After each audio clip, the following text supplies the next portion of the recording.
Heads up, Yapa fam. If you have desire to just get more out of life, both your natural life, your spiritual life, your walk with God, whatever it may be, then I have something for you that I think is really going to help. Right now, I am in Pismo Beach, California.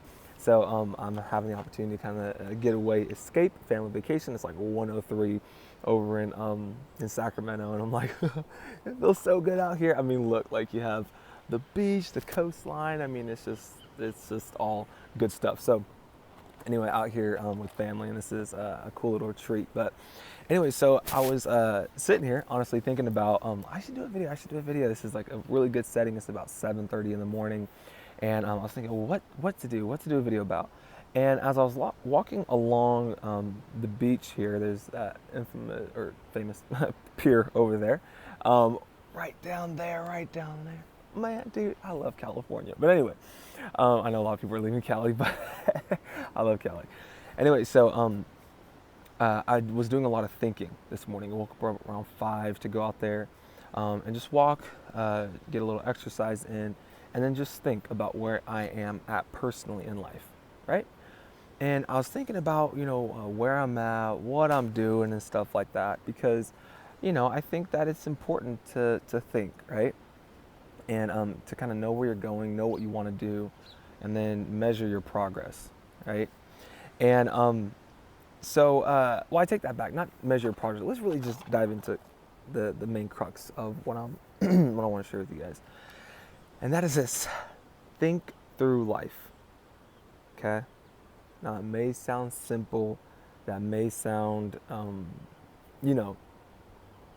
normal, I guess you would say, but it's actually not. And here is what I mean. Remember in school when we were taught to like think critically, like critical thinking, we were given scenarios and we had to process it in order to write out the correct answer, whether it was a word problem in math or something in language arts or whatever it was. Like those instances, they were trying to get us to think critically, right? And it's funny because we'll do it for an assignment, we'll do it for homework to figure out the problems in academics. But when it comes to our personal lives, when it comes to our walk with God, when it comes to our spirituality or whatever it may be, sometimes we don't think as critically. And in life, generally, sometimes we think, okay, well, let's just get the school stuff over with. I hear all the bad stuff about school. They're not teaching us life skills and all that stuff. And so you're like, okay, hurry up, let's get away from it. And in that, it's like, there's an old terminology called throw out the baby with the bathwater. Right, where pretty much the idea is that you're scrubbing down, washing your baby, and in order to get rid of the bathwater, the bad stuff, you kind of just toss everything out. Well, you can actually lose what's important to you, that actually means something to your life, by dumping everything, right? And so yeah, there's some negatives, some things that we didn't like, but there's also things that we should probably take into our real world experiences and existence, right? And one of those things is critical thinking. Like actually think about what you're doing. Actually think about what you're doing in life, where you're going. A lot of people coast through life, right? A lot of people just are on autopilot. They don't have direction. They don't have vision. They don't know where they're going. They don't know what they're doing, right? And it's not that they won't live a okay or even a good life, but they won't live the best life. And the best life isn't millions of dollars, everyone knowing your name, nice cars, all that stuff, right? Those are just peripheral things. The best life is exactly what God's called you to do. John ended with his head cut off. Moses died and was buried somewhere. God buried him, which is pretty cool, right? David had a lot of turmoil in his life. Not that he, that it was the will of God per se, but he did some things that caused certain judgments to fall on him. But what I'm saying is, first, no life is perfect, okay? Second, whatever God called you to, you have, how would you say, or that life for you, you have a responsibility to fulfill on that and to come through on that, right? But a lot of people, again, just coasting in life, just going with the flow. Don't let that be you. Do some critical thinking about your life. If you're making big decisions, here's the deal. Don't just critically think by yourself, okay? The Bible talks about and teaches us to have wisdom around us, to be surrounded by people who are wise, right? And so who are those people in your life? If you don't have those people, sometimes life just plays out to where you find yourself where you have to make your decisions because you don't have people around you. I understand that and I get that, right? But by the grace of God, for me personally, I have some super strong spiritual voices in my life. That's my parents, my pastor, right? And those who God has set up in my personal life to help lead and direct my life. So make sure you have those people next to you. And don't just have them next to you. Actually hear them. Listen to them. What are they saying? And just do. Sometimes it's the old message. Like, people don't like this, but it's really old school, but it's definitely true. Sometimes you don't need the why, right? You just need the instruction. Well, why mom? Well, why dad? Well, why pastor? Why pray? Why fast? Why? It's like, just do it, right? Just do it. Follow the simple instruction, okay? Now,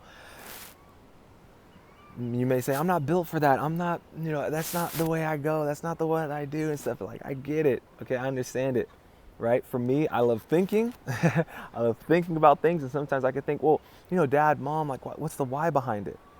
And it's like, well, sometimes you don't need to. Let me ask you this, like, I'm trying to think of an example, but sometimes you just don't need the why behind certain things, Why save?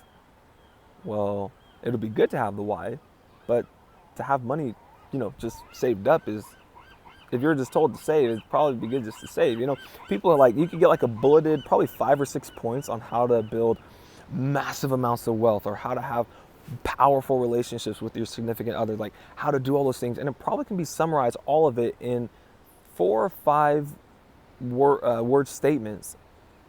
That's probably a list of 7 to 10, right? Just a very short list of 7 to 10 5-word statements that can summarize a whole deal, right? But we need more.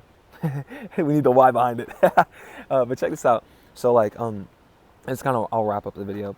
But think about what Jesus says, the greatest of all the commandments. Hear, O Israel, the Lord our God is one Lord, and thou shalt love the Lord thy God with all thy heart, soul, mind, spirit.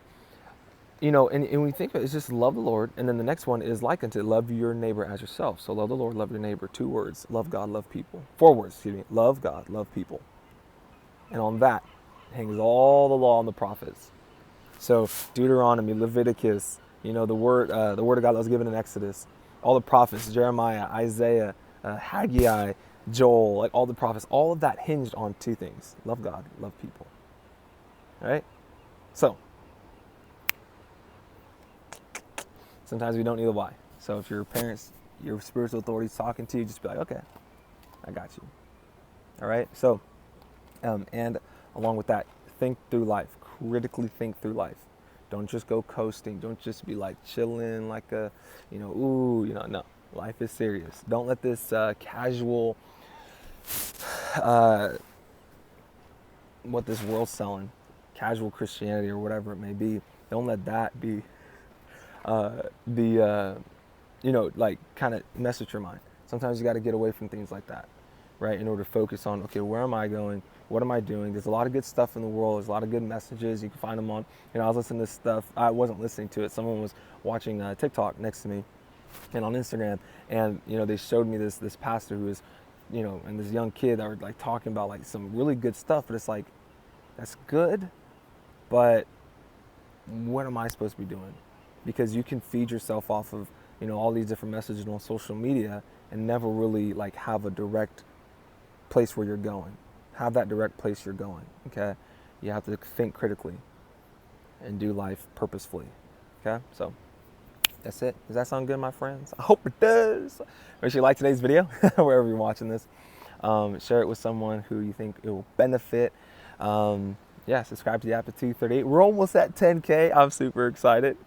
That's going to be crazy. So, I'm super excited about that. But anyway, so, and the fact that it's like straightforward apostolic content is like pretty crazy. 10,000. That's awesome. So, anyway, watch it.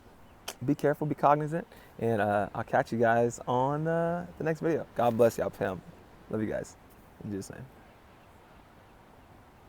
Did it end? No. Now it's going to end.